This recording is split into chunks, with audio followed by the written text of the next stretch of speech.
Assalamu alaikum. Second unit we will start today, जिसमें kinematics unit का name है। As का ये लेक्चर नंबर 1 होगा काइनेमेटिक्स का। ओवरऑल हमने 7 लेक्चर्स दिए थे फर्स्ट यूनिट पे, और आप फिज़िक्स विद जुल्फ़कार अली पे जाके उनको डिटेल के साथ ऑब्ज़र्व कर सकते हैं। चैनल को सब्सक्राइब भी करें और उनको डिटेल से देखें। तो सेकंड यूनिट का स्टार्ट जो है, आई थिंक इसमें 9 के करीब लेक्चर्स होंगे सेकंड यूनिट में। हो सकता है कम भी हो या ज़्यादा हो जाए, लेकिन अप्रॉक्सीमेटली आई थिंक इतने ही बनेंगे। तो उसका स्टार्ट करते। स्टार्ट होता है डिस्टेंस और डिस्प्लेसमेंट में फ़र्क क्या है। तो यूनिट नंबर 2 एएस लेवल, तो उसमें हमने पढ़ना क्या है कि distance versus displacement. Distance versus displacement में डिफरेंशिएट करना है हमने। फर्स्ट वन पॉइंट ये है कि डिस्टेंस पाथ लेंथ कवर्ड को बोलते हैं। पाथ लेंथ कवर्ड डिस्टेंस है, path length covered car distance. Displacement कहते हैं shortest gap between 2 points. Shortest gap between 2 points in a specific direction, between 2 points in a specific direction. Distance scalar quantity है, only magnitude required है distance में। Because आपने बताया कि direction displacement में है, इसलिए डिस्प्लेसमेंट स्केलर नहीं है, वेक्टर क्वांटिटी है displacement. Number 3, distance only zero. ये उस वक्त सिर्फ ज़ीरो हो सकता है इफ ऑब्जेक्ट स्टेशनरी। अगर ऑब्जेक्ट रुका हुआ है, स्टेशनरी है, तो डिस्टेंस ज़ीरो हो सकता है। डिस्प्लेसमेंट में भी ज़ीरो, डिस्प्लेसमेंट में भी ज़ीरो हो सकता है इफ ऑब्जेक्ट स्टेशनरी। अगर ऑब्जेक्ट रुका हुआ है, स्टेशनरी है, या फिर ऑब्जेक्ट मूवेबल भी है, फिर भी डिस्प्लेसमेंट ज़ीरो हो सकता है। फिर हम ये कहते हैं कि डिस्टेंस इंडिपेंडेंट ऑफ पाथ होता है। डिस्टेंस पाथ पे डिपेंड नहीं करता, आप जिस मर्जी पाथ से जाएं, डिस्टेंस की वैल्यू पाथ पे डिपेंड नहीं करती। तो डिस्टेंस इंडिपेंडेंट ऑफ पाथ है। डिस्टेंस इंडिपेंडेंट ऑफ पाथ है, पाथ पे डिपेंड नहीं करता। और बेटे जो डिस्प्लेसमेंट है दैट डिपेंड्स अपॉन पाथ। ये पाथ पे डिपेंड करता है कि पाथ पैरेलल है, एंटी पैरेलल है, उस पे डिपेंड करता है डिस्प्लेसमेंट। डिस्टेंस बेटे नेगेटिव नहीं होता, ओनली पॉजिटिव होता है। डिस्टेंस ओनली पॉजिटिव होता है, नेगेटिव नहीं हो सकता। जबकि बेटे डिस्प्लेसमेंट में भी पॉजिटिव आर नेगेटिव। डिस्प्लेसमेंट में भी पॉजिटिव आर नेगेटिव। डिस्प्लेसमेंट बेटे पॉजिटिव भी हो सकता है और नेगेटिव भी हो सकता है। कुछ इंपॉर्टेंट डिफरेंशिएट और है डिस्टेंस और डिस्प्लेसमेंट के दरमियान। फॉर एग्जाम्पल आप ये मेंशन करते हैं, इस तरह दोबारा लिखते हैं कि ये डिस्टेंस है और उसको हम डिफरेंशिएट करते जा रहे हैं डिस्प्लेसमेंट के साथ। अब देखिए कि अगर दो पैरेलल वेक्टर्स हैं और उनकी हम एग्जांपल देते हैं पैरेलल वेक्टर्स की, कि ये जो पैरेलल वेक्टर्स हैं उनकी अगर हम बात करें, जैसे कि ये सपोज 3 मीटर कवर हुआ है और ये भी 3 मीटर है, ये पैरेलल वेक्टर्स हैं।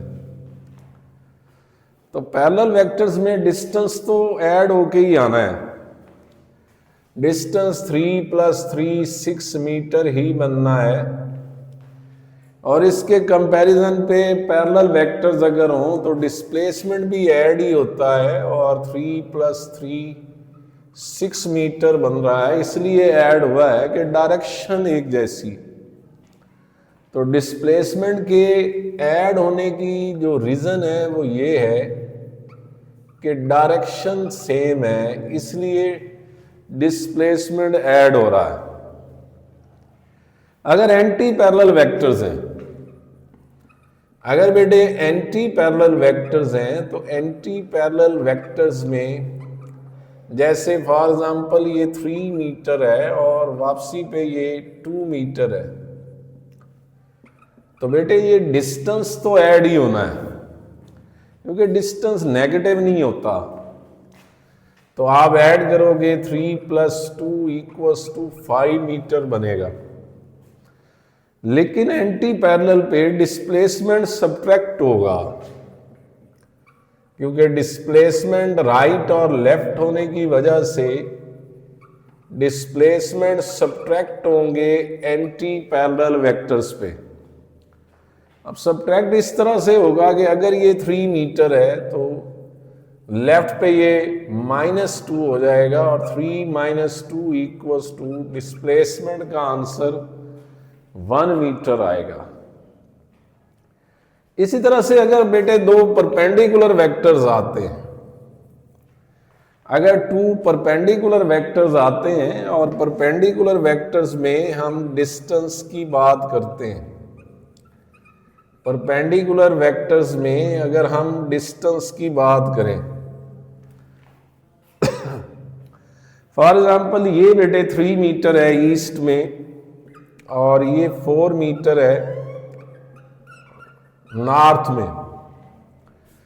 तो 3 और 4 मीटर में ये नॉर्थ में है 4 मीटर और ईस्ट में है 3 मीटर। तो बेटे दोनों के दरमियान एंगल 90 डिग्री है, और you have to calculate gap from A to C।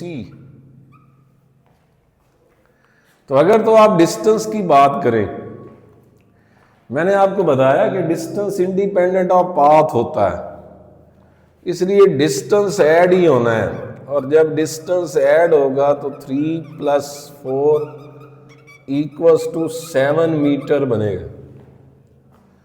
लेकिन अगर हम डिस्प्लेसमेंट की बात करें तो डिस्प्लेसमेंट बेटे यहां पे सॉल्व होगा x कंपोनेंट स्क्वायर यानी 3 स्क्वायर + 4 स्क्वायर √ से, ये बनेगा 9 + 16 25 √ 5 मीटर डिस्प्लेसमेंट बनेगा। अगर हमने यहां पे डायरेक्शन ऑफ डिस्प्लेसमेंट फाइंड करनी, इस केस में आप डायरेक्शन ऑफ डिस्प्लेसमेंट भी फाइंड कर सकते हैं।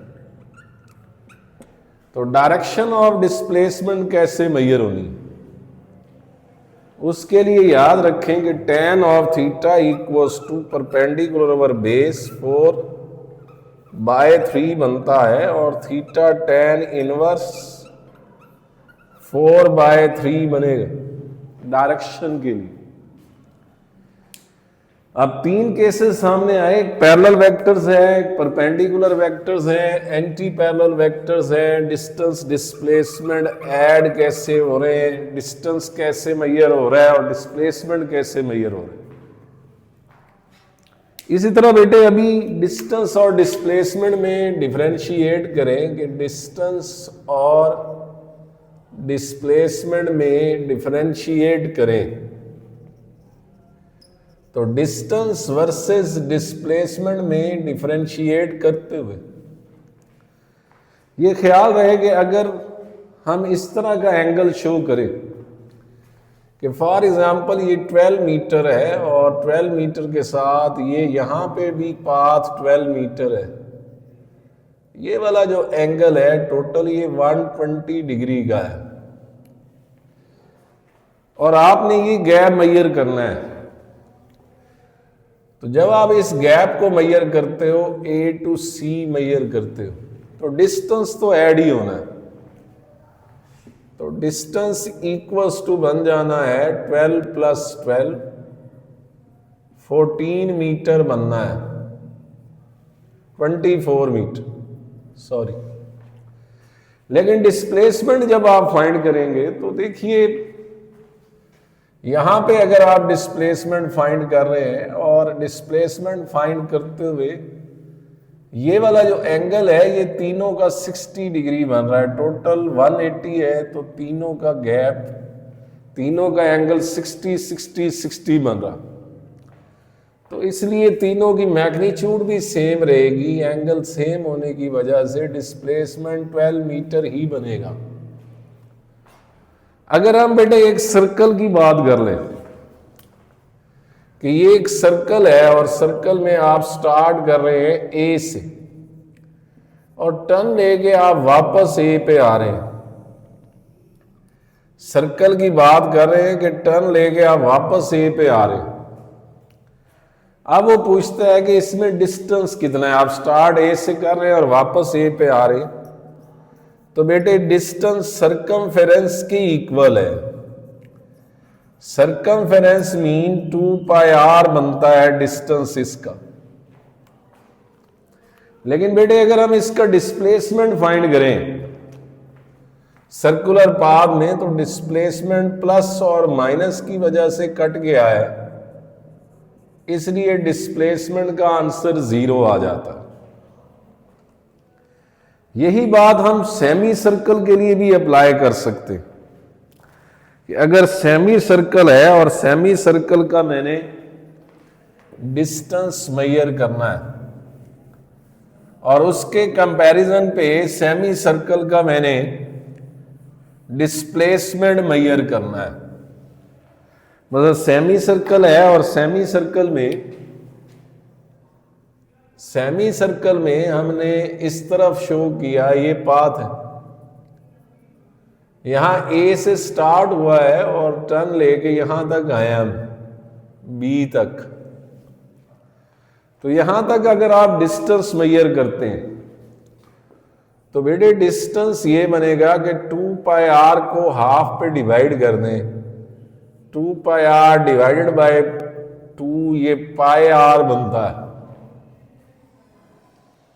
और इसी सेमी सर्कल का अगर आप कंपैरिजन करें डिस्प्लेसमेंट में, तो डिस्प्लेसमेंट में सेमी सर्कल का डिस्प्लेसमेंट क्या बनता है, ए से लेकर बी तक सेमी सर्कल का डिस्प्लेसमेंट डायामीटर के इक्वल है।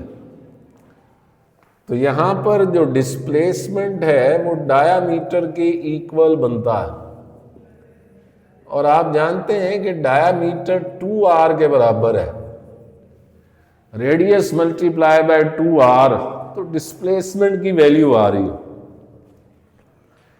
अगर आप बेटे इस किस्म की फिग या डायग्राम बनाते हैं जिसमें आप डिस्टेंस और डिस्प्लेसमेंट को डिफरेंशिएट कर रहे हैं, इस डायग्राम या फिग के अंदर आप बताते हैं कि O से स्टार्ट हो रहा है और A तक गए, ये +1 है, ये +2 है, ये +3 है और ये +4 है। फिर इधर से आप जा रहे हैं O से लेकर C तक, यहां लिखा है -1 है, -2 है, -3 है और -4 है, ये पॉइंट C तक गए। ओवरऑल आपने ये बताना है कि O से A जाएं, A से O आए और O से C तक जाएं, तो डिस्टेंस कितना है और डिस्प्लेसमेंट कितना है। यहां पे आपको पता है कि डिस्टेंस नेगेटिव नहीं होता, डिस्टेंस बेटे ऐड ही होना है। इसलिए जब आप डिस्टेंस लिखेंगे तो ये देखें बनेगा क्या कि डिस्टेंस O से A तक बनेगा +4, A से O वापसी फिर +4 और फिर O से C +4, 12 मीटर बनेगा डिस्टेंस। लेकिन अगर आप डिस्प्लेसमेंट फाइंड करें इसमें, तो डिस्प्लेसमेंट बेटे O से A तक बनेगा +4, फिर A से O तक बनेगा -4 और फिर O से C तक -4, तो ये -4 मीटर डिस्प्लेसमेंट का आंसर आएगा। तो आपकी पास पेपर्स की जो प्रैक्टिस है डिस्टेंस वर्सेस डिस्प्लेसमेंट पे, काइनेमैटिक्स के फर्स्ट पार्ट में ये एक्सप्लेन होती है कि आपको देखना है स्पेशली कि कैसे हम इन दोनों पार्ट्स में डिफरेंशिएट कर सकते हैं डिस्टेंस वर्सेस डिस्प्लेसमेंट में। थोड़ा सा जिक्र स्पीड का हो जाए, फिर मैं जब एक दो बेसिक पार्ट्स हो जाएंगे तो मैं आपको इसके पास पेपर्स डिस्कस कराऊंगा। स्पीड के अंदर देखें तो डिस्टेंस पर यूनिट टाइम को स्पीड बोलते हैं। Distance per unit time called speed. याद रखने वाली बात यही है कि स्पीड स्केलर क्वांटिटी। फिर हमें यह पता है कि स्पीड की जो यूनिट है वो मीटर पर सेकंड भी है और किलोमीटर पर आवर भी है स्पीड की यूनिट। हमेशा याद रखना यह है कि आपको इसकी टाइप्स पे भी बात करनी है। मसलन टाइप्स में एक टाइप एवरेज स्पीड है। एवरेज स्पीड, एवरेज स्पीड का बेसिक फार्मूला तो यही है, total distance covered over total time taken. Total distance covered over total time taken called average speed. Average speed पे एएस लेवल पे हमें 3 मेन पॉइंट्स देखने हैं। फर्स्ट पॉइंट ये देखना है कि अगर सपोज स्पीड डिफरेंट है, और बेटे स्पीड डिफरेंट होने का मतलब V1 V2 स्पीड है लेकिन डिस्टेंस कवर्ड सेम है, देन एवरेज स्पीड का फार्मूला क्या आता है? स्पीड डिफरेंट है और डिस्टेंस कवर्ड सेम है तो एवरेज स्पीड का फार्मूला बनता है 2V1 V2 over V1 plus V2। ये ध्यान रहे बेटे कि अगर 3 डिफरेंट स्पीड होती तो 3V1 V2 V3। ये आया इसी फार्मूले से है। आप देखेंगे टोटल डिस्टेंस की जगह आप क्या लिखेंगे? 2S है, क्योंकि स्पीड डिफरेंट है डिस्टेंस सेम है। टोटल टाइम की जगह पे T1 प्लस T2 है। 2S डिवाइडेड बाय T1 को लिख दें S ओवर V1 और इसको लिख दें S ओवर V2। एलसीएम ले S कट जाएगा और ये फार्मूला आएगा। तो ये याद रखें आप कि ये तब अप्लाई होता है जब स्पीड डिफरेंट है और डिस्टेंस सेम है। फिर हम एवरेज स्पीड के लिए अप्लाई करते हैं 2V1 V2 over V1 plus V2। लेकिन इसी तरह से है कि अगर स्पीड डिफरेंट है, टाइम सेम है, मतलब ये सेकंड कंडीशन ये बनती है कि स्पीड डिफरेंट है, स्पीड डिफरेंट है V1 V2 है, लेकिन बेटे टाइम सेम है, दोनों में टाइम T ही है। अब एवरेज स्पीड क्या आएगी? एवरेज स्पीड आएगी VAV इक्वल्स टू डिस्टेंस की जगह S1 plus S2। Total distance दो डिफरेंट है, टाइम की जगह सेम है तो T प्लस T। S1 बनेगा V1 क्रॉस T, ये बनेगा V2 क्रॉस T और नीचे 2T आ रहा है, T कॉमन लेके घट जाएगा। इस तरह से एवरेज स्पीड का फार्मूला अब आएगा V1 प्लस V2 ओवर 2। अगर 3 है तो डिवाइडेड बाय 3 प्लस V3 ऊपर। तो एवरेज स्पीड के ये दो मेन फार्मूले, एक ये और एक ये डील होता है। उसके साथ साथ ये बेसिक है कि total distance over total time taken